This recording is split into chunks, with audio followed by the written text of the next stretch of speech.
एक, मकरंद नेक्टर। तितलियों की अपराजिता पर मंडराने का सर्व प्रमुख कारण मकरंद है। अपराजिता के पुष्प मकरंद से परिपूर्ण होते हैं। ये मीठा तरल रस तितलियों का मुख्य आहार है, जो उन्हें उड़ने और जीवित रहने के लिए आवश्यक ऊर्जा प्रदान करता है। 2. पुष्प का वर्ण और आकार, फूल का रंग और बनावट।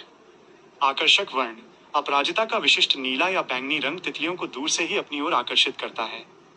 तितलियां इन रंगों को स्पष्ट रूप से देख सकती हैं और इन्हें भोजन के स्रोत का संकेत मानती हैं। उपयुक्त आकार, पुष्प की बनावट तितली को बैठने के लिए एक उपयुक्त मंच प्लेटफॉर्म प्रदान करती है। वो सरलता से इस पर बैठकर अपनी सूंड प्रोबोस्किस द्वारा पुष्प के भीतर स्थित मकरंद तक पहुंच सकती है। 3. पोषक पौधा, होस्ट प्लांट। कुछ विशिष्ट प्रजाति की तितलियों के लिए अपराजिता का पौधा केवल भोजन का स्रोत ही नहीं, बल्कि पोषक पौधा भी है। इसका अर्थ है कि मादा तितलियां अपने अंडे देने के लिए विशेष रूप से इसी पौधे को चुनती हैं।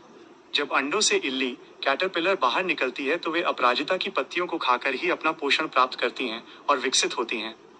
4. सुरक्षा एवं विश्राम। अपराजिता एक सघन लता बेल होती है। इसका घना आवरण तितलियों को विश्राम करने तथा पक्षियों जैसे शिकारियों से छिपने के लिए एक सुरक्षित स्थान प्रदान करता है। वे यहाँ तीव्र धूप और वर्षा से भी अपना बचाव कर पाती हैं। 5. परागण, पॉलिनेशन। ये एक पारस्परिक लाभकारी संबंध है। जब तितली मकरंद पीने आती है तो पुष्प के परागकण, पॉलन, उसके शरीर से चिपक जाते हैं। जब वो तितली किसी अन्य पुष्प पर जाती है तो वे परागकण वहां स्थानांतरित हो जाते हैं। इस प्रक्रिया जो पौधे को बीज उत्पन्न करने में सहायता करती है।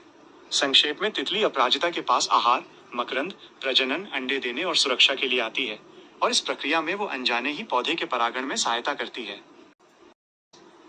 नाम का अर्थ, अपराजिता का अर्थ है जो कभी पराजित न हो। माना जाता है कि ये पौधा घर में लगाने से नकारात्मक ऊर्जा, नेगेटिव एनर्जी समाप्त होती है और विजय प्राप्त होती है। देवी देवताओं को प्रिय ये फूल भगवान विष्णु, भगवान शिव, माँ दुर्गा और शनि देव को विशेष रूप से प्रिय है।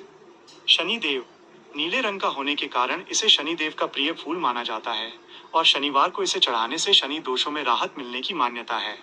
भगवान विष्णु, इसे विष्णु प्रिया भी कहते हैं, इसलिए यह भगवान विष्णु की पूजा में भी उपयोग होता है।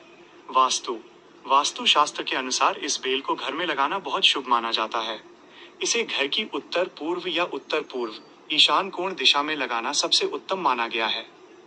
2. औषधीय और आयुर्वेदिक महत्व, मेडिसिनल यूजेस। अपराजिता को आयुर्वेद में एक महत्वपूर्ण औषधि माना गया है।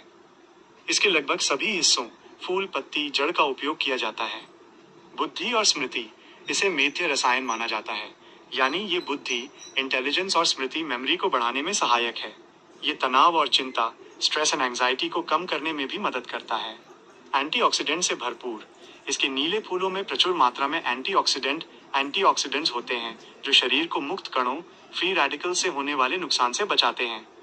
ब्लू टी, आजकल इसके फूलों को सुखाकर बनाई जाने वाली ब्लू टी बहुत लोकप्रिय है। ये एक हर्बल चाय है जो वजन घटाने